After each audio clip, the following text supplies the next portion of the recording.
बिस्मिल्लाहिर्रहमानिर्रहीम। अस्सलाम वालेकुम viewers, I am Arshad Khan और मैं आपको अपने चैनल लेट्स लर्न पर खुशामदीद कहता हूँ। आज हम बात करेंगे जूनियर नेशनल सेविंग ऑफिसर के जो इंटरव्यू कंडक्ट हो रहे हैं रिसेंटली 16, 17, इसके अलावा 20 और 21 जुलाई को जो इंटरव्यूज़ हुए हैं उनमें जो मोस्ट रिपीटेडली क्वेश्चंस पूछे गए हैं उन तमाम क्वेश्चंस के जो आंसर्स हैं वो आपको इजी वर्डिंग में समझाए जाएंगे ताकि आपके उन क्वेश्चंस के बारे में जो कॉन्सेप्ट्स हैं वो क्लियर हो सकें। तो चलते हैं आज की वीडियो की तरफ, लेकिन उससे पहले मेरे चैनल को सब्सक्राइब कर दीजिए और अगर आपको वीडियो अच्छी लगे तो इसको लाइक ज़रूर कीजिएगा और कमेंट करके भी ज़रूर बताइएगा।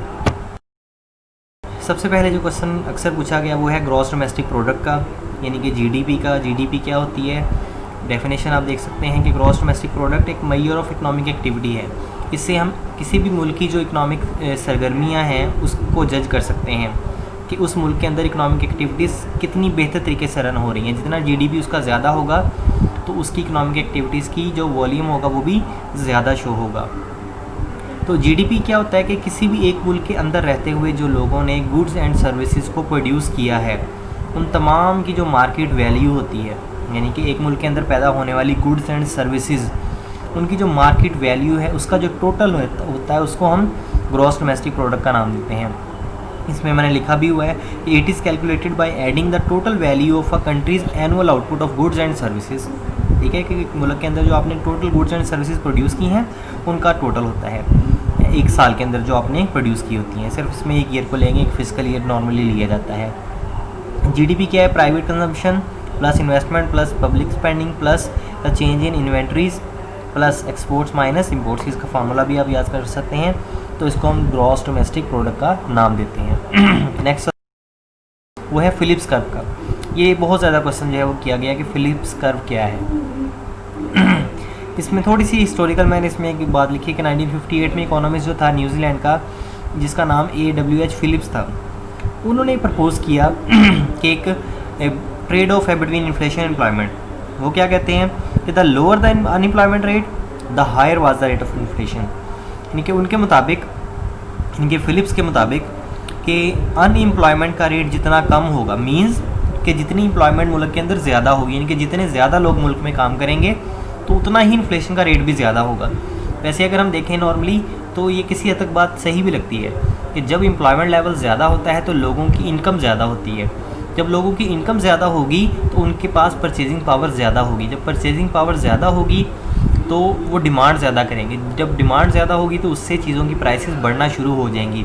तो जब प्राइसेस बढ़ना शुरू हो जाएंगी तो उस मुल्क के अंदर इन्फ्लेशन लेवल बढ़ना शुरू हो सकता है और उससे उनकी जो है परचेजिंग पावर दोबारा कम होना शुरू हो सकती है। बहरहाल उसके बाद government simply had to choose the right balance between the two evils. He drew this conclusion by studying nominal wage rate and jobless rates in the UK between 1861 and 1957। ये उन्होंने कंपैरिजन किया, फिर ये जो है वो थ्योरी पेश की। बहरहाल नेक्स्ट वो कहते हैं कि economies did seem to work like this in the 1950s and 1960s, but then the relationship broke down। इनकी ये रिलेशनशिप ख़त्म हो गया, ब्रोक डाउन हो गया। नाउ जो इकोनॉमिस्ट जो हैं आजकल के वो क्या कहते हैं, prefer to talk about the NAIRU the lowest rate of unemployment at which inflation does not accelerate. यानी कि वो चाहते हैं कि अनएम्प्लॉयमेंट का जो रेट है वो कम से कम रहे जहाँ पर इन्फ्लेशन जो है वो एक्सेलरेट ना हो। तो नेक्स्ट क्वेश्चन की तरफ, एक था क्लोज्ड इकोनॉमी। इसमें दो क्वेश्चन आ सकते हैं, ओपन इकोनॉमी और दूसरा क्लोज्ड इकोनॉमी। क्लोज्ड इकोनॉमी क्या होती है, ऐसी इकोनॉमी जो कि इंटरनेशनल ट्रेड में पार्टिसिपेट नहीं करती, उसको हम क्लोज्ड इकोनॉमी का नाम देते हैं। और ओपन इकोनॉमी ऐसी इकोनॉमी होती है जो कि इंटरनेशनल ट्रेड में पार्टिसिपेट करती है। आप जानते हैं कि तमाम दुनिया के जो ममालिक हैं वो ओपन इकोनॉमीज़ में ही आते हैं क्योंकि तकरीबन दुनिया के तमाम ममालिक ही जो हैं वो इंटरनेशनल ट्रेड करते हैं। डेफिसिट बहुत ही इंपॉर्टेंट टॉपिक है, इसमें फिजिकल डेफिसिट का जिक्र भी आ सकता है। इस तरह डेफिसिट सिंपल सी बात है कि हम खसारे को कहते हैं। जैसे when more money goes out than comes in, यानी कि जितना पैसा हमारे पास है बाहर ज़्यादा जा रहा है, हमारे पास पैसा कम आ रहा है। सिंपल सी बात है, हम खर्च ज़्यादा कर रहे हैं, हमारी इनकम कम है। तो बजट डेफिसिट क्या होता है कि जब पब्लिक स्पेंडिंग जो है वो एक्सीड कर जाती है गवर्नमेंट रेवेन्यूज़, यानी कि गवर्नमेंट जो टैक्सेस या दूसरे जो रेवेन्यूज़ कलेक्ट करती है वो कम होते हैं और जो गवर्नमेंट एक्सपेंस कर रही है पब्लिक वेलफेयर के लिए या किसी भी कामों के लिए वो ज़्यादा हो जाए तो उसे हम क्या कह देते हैं कि वो बजट डेफिसिट हो जाता है। इसी तरह करंट अकाउंट डेफिसिट क्या होता है, occurs when exports and inflows from private and official transfers are worth less than imports and transfers outflows।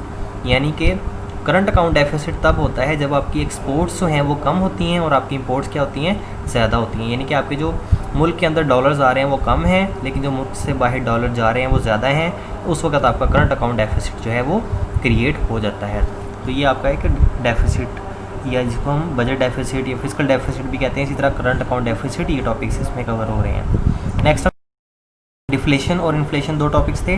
Deflation क्या होती है? Persistent fall in general price level, इनके जो प्राइस लेवल होता है वो फॉल होना शुरू हो जाता है, जिसकी वजह से जो बिजनेसेस के प्रॉफिट्स हैं वो कम हो जाते हैं, उनकी इन्वेस्टमेंट कम हो जाती है और अनएम्प्लॉयमेंट लेवल भी कम हो जाता है मुल्क के अंदर, तो ये डिफ्लेशन कहलाती है। इसमें प्राइस लेवल जो है वो फॉल कर जाता है और परचेजिंग पावर लोगों की कम हो जाती है। Too much money chases too few goods, simple सी डेफिनेशन है इन्फ्लेशन की। इन्फ्लेशन किसी हद तक कहा जाता है कि माइनर सी हद तक 2-3% इन्फ्लेशन जो है हर इकोनॉमी में पाई जाती है और ये बेनिफिशियल होती है, लेकिन अगर इन्फ्लेशन का रेट ज़्यादा हो जाए तो वो किसी भी मुल्क के लिए नुकसानदेह हो सकती है। पाकिस्तान में इसका जो इन्फ्लेशन का रेट है वो नॉर्मली 8% के राउंड जो है वो चल रहा है, 8.6%। करंट जो मंथ चल रहा है, जून का जो मंथ था लास्ट, उसमें तकरीबन 8.6% जो स्टैटिस्टिकल ब्यूरो की रिपोर्ट के मुताबिक था। फिस्कल पॉलिसी की तरफ, फिस्कल पॉलिसी गवर्नमेंट की एक ऐसी पॉलिसी होती है जिसमें वो अपनी इकोनॉमी की जो डायरेक्शन होती है उसको सेट करती है। Government policy that attempts to influence the direction of the economy through changes in government spending and taxes, यानी कि गवर्नमेंट अपने अखराजात को और अपने जो रेवेन्यू यानी कि उनको किस तरह से मैनेज करेगी, अपने रेवेन्यू को बढ़ाएगी, अपने एक्सपेंसेस को कम करेगी, अपने रेवेन्यूज़ को किस तरह से बढ़ाएगी, किस तरह से अपने एक्सपेंसेस को कम करेगी ताकि डेफिसिट की बजाय वो सरप्लस में जा सके। तो इन पॉलिसीज़ को हम नाम देते हैं फिस्कल पॉलिसी का। और जो फिस्कल पॉलिसी होती है वो किसी भी मुल्क की गवर्नमेंट जो है वो बनाती है। नॉर्मली जो फाइनेंस डिपार्टमेंट होता है उसका एक अहम किरदार होता है फिस्कल पॉलिसी को बनाने में। इसके साथ साथ दूसरे जो इदारे होते हैं वो भी इनकी हेल्प करते हैं। उसके बाद हम बात कर लेते हैं अपॉर्चुनिटी कॉस्ट की। अपॉर्चुनिटी कॉस्ट भी एक क्वेश्चन पूछा गया, बड़ा इंपॉर्टेंट क्वेश्चन है। अपॉर्चुनिटी कॉस्ट एक ऐसी कॉस्ट होती है जो कि हम किसी दूसरी चीज़ को हासिल करने के लिए किसी एक चीज़ को सेक्रीफाइस करते हैं। इसमें मैं आपको एक एग्जांपल से समझा देता हूँ, आपको समझ आ जाएगी कि अगर एक गवर्नमेंट है उसको अगर हम बात करते हैं कि $10 बिलियन जो हैं वो खर्च करने पड़ रहे हैं डिफेंस पर, अगर वो $10 बिलियन डिफेंस पर ना खर्च करने पड़े, यानी कि उनके जो ताल्लुकात हैं दूसरी दुनिया के साथ वो अच्छे हों या किसी मुल्क के साथ जंग का ख़तरा ना हो, तो वही $10 बिलियन जो हैं वो खर्च किए जा सकते हैं एजुकेशन पर, हेल्थ पर, पब्लिक वेलफेयर पर। तो हम ये कहेंगे कि वो जो हमें इन तमाम चीज़ों को छोड़कर हमें किस पर खर्च करना पड़ रहा है, हमें जो है वो डिफेंस पर खर्च करना पड़ रहा है। तो ये हमारी क्या होगी, अपॉर्चुनिटी कॉस्ट कहलाएगी। डेट इक्विटी रेशो पूछी गई है, मैंने एक पूरी वीडियो भी बनाई हुई है रेशो पर, उसका मैं लिंक आपको डिस्क्रिप्शन में दे दूंगा। आप उसमें जाकर तमाम जो रेशोज़ हैं उनके बारे में जान सकते हैं, क्योंकि ये भी एक इम्पॉर्टेंट टॉपिक है। तो इसमें डेट इक्विटी रेशो का पूछा गया था, तो इसका फार्मूला आता है long term debts over equity. इसमें हम ये देखते हैं कि हमने कितना ही % जो है वो डेट लिया हुआ है, कितने % हमारी अपनी इक्विटी अपने कारोबार के अंदर शामिल है। डिफ्लेशन और इन्फ्लेशन, दो टॉपिक्स थे। डिफ्लेशन क्या होती है? Persistent fall in general price level, इनके जो प्राइस लेवल होता है वो फॉल होना शुरू हो जाता है, जिसकी वजह से जो बिजनेसेस के प्रॉफिट्स हैं वो कम हो जाते हैं, उनकी इन्वेस्टमेंट कम हो जाती है और अनएम्प्लॉयमेंट लेवल भी कम हो जाता है मुल्क के अंदर। तो ये डिफ्लेशन कहलाती है। इसके ऑपोजिट होती है इन्फ्लेशन।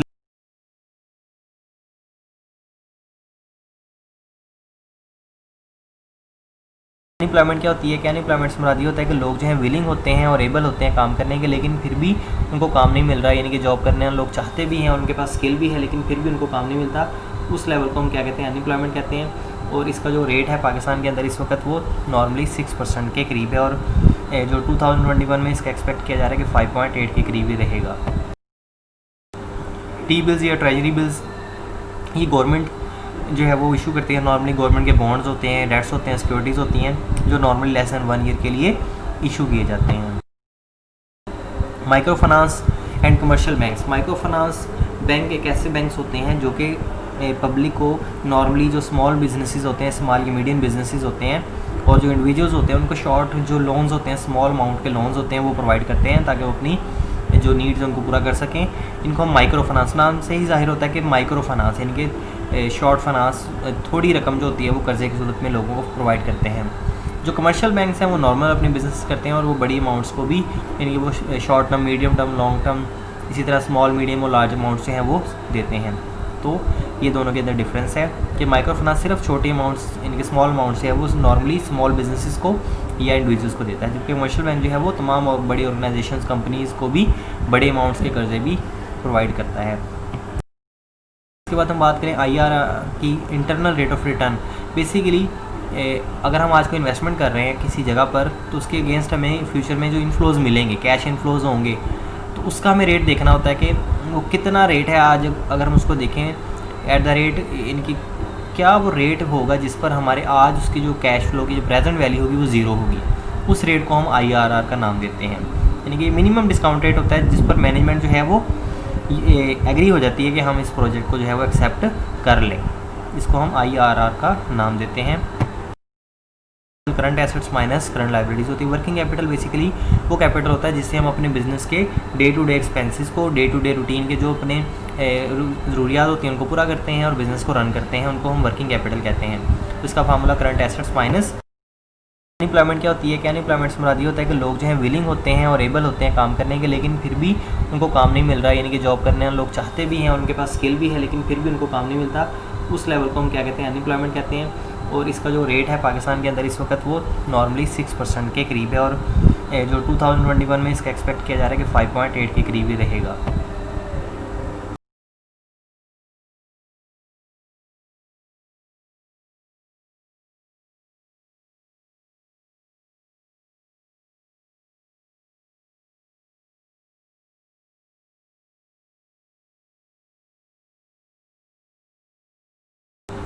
टी बिल्स या ट्रेजरी बिल्स, ये गवर्नमेंट जो है वो इशू करती है। नॉर्मली गवर्नमेंट के बॉन्ड्स होते हैं, डेट्स होते हैं, सिक्योरिटीज़ होती हैं, जो नॉर्मली लेस दैन 1 ईयर के लिए इशू किए जाते हैं। एन्युटी एक ऐसी एन्युटी होती है जो कि जिसकी फ्यूचर कोई डेट नहीं होती, मेच्योरिटी डेट नहीं होती, जिसकी कोई फ्यूचर जो है वो डेट नहीं, यानी कि अनलिमिटेड टाइम पीरियड के लिए ये एन्युटी होती है। इसको हम परपेचुटी का नाम देते हैं। उम्मीद करता